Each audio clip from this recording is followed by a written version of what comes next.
Hey YouTube, Pipe Lawyer here, coming to you once again from the Sanctuary, back in Atlanta, Georgia, from my little excursion to Chattanooga, Tennessee, where a great time was had. And it is Friday night, and I'm ready for Friday Night Pipes. How about you?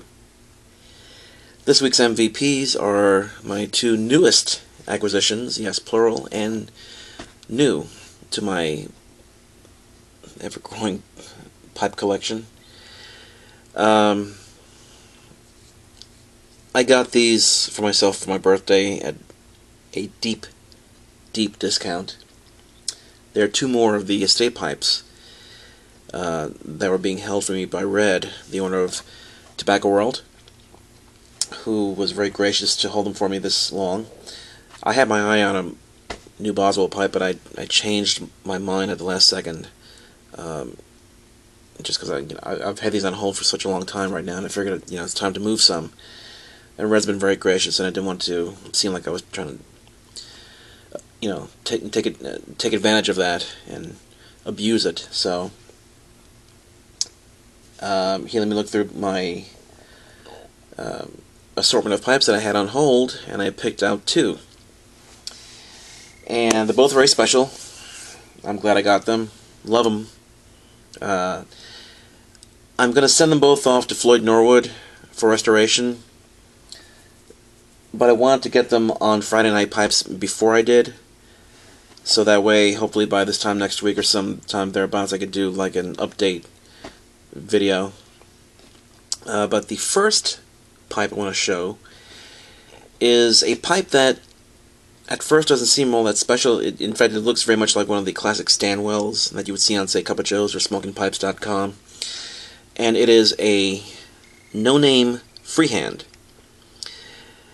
However, it's not a Stanwell. As I just said, it's a no-name freehand, but, let me see here, it is a no-name straight grain freehand that's made in England. Now, my knowledge of briarwood is not that extensive, but I've come to understand that straight grain briar is briar that's very high quality, and as a result it's very expensive. One or two of my Boswells is straight grain, and I paid a higher price for it as a result. So here we have a beautiful, gorgeous straight grain, and yes, it is straight grain all around, smooth. If you take a look at that, in a mahogany brown, that's just absolutely gorgeous. It still has the like new shine to it, still got the original shine. It's got nice plateauing on the rim, and I'm pretty sure that when I have it buffed out by Mr. Norwood, that's going to expose some brown in there also, and not just all black. But as you can tell, it's not been smoked very much. And take a look at that stem. I mean, it's pretty ornate for a stem that you would put on a no-name pipe. I'm guessing that if this at one point had a brand name on it, that it sold for top dollar, but I got this for $25. And straight grain, expensive briar, and I just love it. It's got a nice deep bowl that's in keeping with my need for a deep bowled pipe. Nice bent.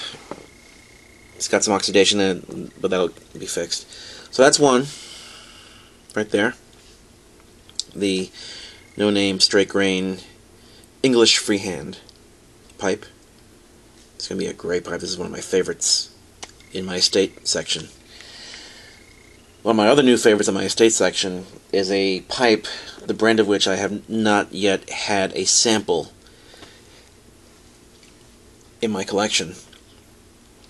And I was wondering if I'd ever get myself one of these pipes, and sure enough, the gentleman who passed these pipes on had this one, and I saw it, and I spoke to Red about it, and I got it for a very good price. It is a Caminetto. Yes, the mustache pipe. I wonder how that's apropos. But in any event, it is I guess a 3/4 bent, rusticated, egg-shaped pipe. And here it is. Look at that gorgeous beauty. Look at that gorgeous pipe. That's what I meant to say. I mean, that is a beautiful mahogany brown, deep bark rustication. That's not black, that's all brown with hints of black. Then you have some smooth sections that show off some more of that gorgeous brown color, but in smooth portions like here, where the shank meets the stem up on top. And then over here, more so around the back and down the underside of it. And beautiful, sleek, elegant, black tapered acrylic stem with the Caminetto nomenclature intact. And this has no oxidation on it. There's not even any tooth marks on this. I mean, none. Just like this one, it just has some oxidation on it on my free hand, but there's no tooth marks on it, no bite marks.